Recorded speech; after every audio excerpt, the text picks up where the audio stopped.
Hello there, thrill seekers! Welcome to another moldy oldie from me. Somebody specifically asked for this one. They said they knew that I had, or they remembered that I had done a video a few years ago about stress that this person had found very helpful. And I went through the files and dug through the archives, and I found that video. I actually had to re-download it from YouTube because it turned out I didn't have my own version of it on my hard drive, so I had to re-download my own video. But I found it, and I thought I would present it for you here. And I just looked at it, and I thought this might be some good advice that people can use. So here you go. It's my video. It's from 2017, and it is a short one about the problem of stress and some advice that I found useful for dealing with the problem of stress. Oh, and there's one thing I wanted to mention that I didn't mention in the video that I found fascinating. I wrote about stress in one of my books. I forget which one, a few years ago. And I looked up the concept of stress, and I found out that it is a relatively modern term. It doesn't date very far back in the English language, this use of the word stress, the way we use it today. It comes from metallurgy. It comes from the idea, it's something that happens to metal. Metal gets stressed. We don't talk about stressing metal that much these days, but that used to be the earlier version of the word. So it comes from this idea that if you play around and bend and do stuff with metal, after a while it gets stressed and then it breaks. So that's where the word stress comes from. I just found that fascinating. Anyway, I hope you enjoy the video, and let's take a look. Take it away, Brad, from 2017. Hi, humans. I was asked recently if I had any tips or hints on how to get rid of stress. A lot of people get into meditation these days specifically because they think it's going to reduce their stress. In fact, there's a whole school of meditation instruction called mindfulness-based stress reduction. Now, I don't know anything about mindfulness-based I can't even say it. I don't know anything about mindfulness-based stress reduction. So I want to address not that, but what Zen practice does in terms of stress reduction. Now, most people, when they think of doing something that reduces stress, have in mind, I think, a kind of medical model. They think of it the way you'd think of a pill. You take a pill, and 10 minutes later, your stress is gone.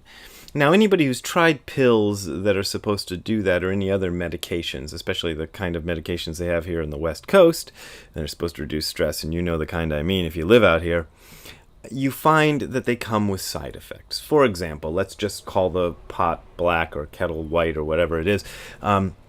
Marijuana is a big thing out here in California that's often prescribed for stress reduction. Now, if you smoke a joint, you generally reduce your stress. But the side effects are that you become kind of loopy and dopey, and there isn't a whole lot of other things you can do in life. You become a little unproductive, and so it's not the best way to reduce stress, especially if you want to reduce stress at the workplace. Because if you're high all the time, you're not going to get anything done. Prescription medications are a little bit more refined than that, but they generally have the same sort of problem. There's some kind of side effect. So people get into meditation because they think they're going to reduce their stress with no side effects. Now, that can happen. The problem is it doesn't happen usually in quite the way people want it to happen. Like they want to, well, let's forget the pill and the joint. They want to take their meditation position, do their meditation practice for half an hour, and then emerge stress-free. That isn't usually what happens. But what happens is that you become more aware of what things in life are causing you stress. Then it becomes incumbent upon you to do something about that. Either stop doing those things, or figure out a different way to do those things, or continue doing those things and accept that they cause you stress. And those are about the only three choices you have.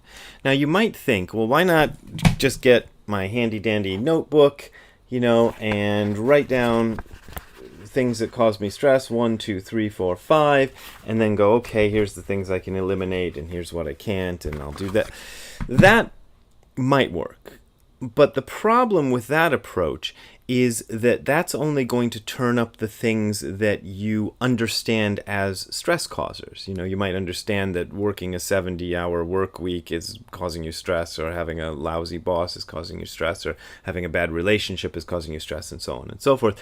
You might be able to consciously be aware of that. What the Zen practice does is kind of allows you to get an idea of what sort of unconscious things are causing you stress, or what sort of things you're doing that you probably don't realize are stressful might actually be stressful. So for me, it worked like that.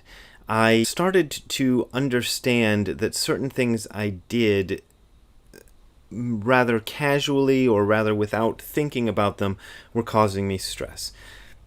Certain habits of thought, certain kinds of things I would do, the way I would sort of frame things for myself in my mind when things happened, that sort of thing, those were causing me stress. And they were habits. And I also understood that I could break those habits by not doing them. Now, a habit is a difficult thing to root out often, because it's habitual. It's a bit like an addiction. So it's as if you have an addiction to a certain way of thinking about things, and you have to say, okay, I'm not going to think about things that way. Now, if you do that, it's a little iffy. What you learn to do with Zen practice is not so much to make those thoughts stop or to change those thoughts, but to realize you can let them go. That any thought you have doesn't necessarily mean it's true. I think we believe this stuff without thinking. We tend to believe our own thoughts must be correct, but our own thoughts are often incorrect. So understanding that your thoughts are incorrect, and understanding that you are not your thoughts, that you are not obligated to believe your own thoughts, can be tremendously helpful. So in this way, you can first learn that there are things you're doing right now that are causing you stress, and that if you stop these things, you stop the stress. So you just have to notice what these things are and stop them. There are certain other things which you're not going to be able to change that easily, because maybe you have a certain job and you have a certain boss, and it's not really an option to quit that job and get another one. And besides, if you did that, you might just end up in the same situation again, because you never know.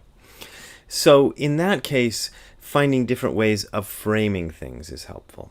I'll give you one concrete example that was really useful. When I worked for Tsuburaya Productions, I had two bosses, one of whom I got along fairly well with. He was an old guy, and even though we didn't always see eye to eye, he was pretty easy to deal with. Then I had another boss who was under him, who was about my age and had wildly different ways of understanding what it is we're doing at this company and how to do them. So I used to butt heads with that guy a lot. And after a particular Zen retreat, don't remember when, don't remember exactly how it happened, I walked into the office the day after the retreat was over, and I looked at him, and I realized, oh, that's me. Now, I don't mean that I saw my face superimposed on his body or anything freaky like that, but I saw that my resistance to him was my own problem. And I could find a different way of dealing with him than constantly resisting him. Because resistance just causes other resistance. And it just goes back and forth like this. But if you find a way to not resist, but also not give in, you can find a way to cooperate. Because what you'll find is that most people have pretty much the same sort of wants and needs. They just have different understandings about how those should be taken care of. And your way of understanding it isn't necessarily the right way, any more than their way of understanding it is the right way. But if you're both insisting on my way is the right way all the time, you'll never get anywhere. So I found that there was a way to work with this person cooperatively while also putting in my way of understanding things in such a fashion that it didn't become resistance so much as cooperation. Now that's one example. In this way, I was able to reduce stress considerably by simply, for one, not doing things that caused me stress, modifying the way I did things that caused me stress, or the third way is accepting that stress was inevitable in certain situations. But there you find that the situations in which stress is unavoidable are not as common as you think they are, or as you might think they are. Some of us go through life thinking everything we're encountering is stressful, but that's a kind of a frame of mind. You can switch that frame of mind by looking at it clearly and refusing to believe it, refusing to believe your own characterization of events. That's the advice I have for reducing stress. I know it's probably not the advice you were hoping for, but these are the things that have worked for me. I don't claim I am 100% stress-free, but I am certainly a hell of a lot less stressed than I used to be when I started this practice, and for that I am extremely grateful. So there you go. How to Reduce Stress by Brad. Thank you. Enjoy your life.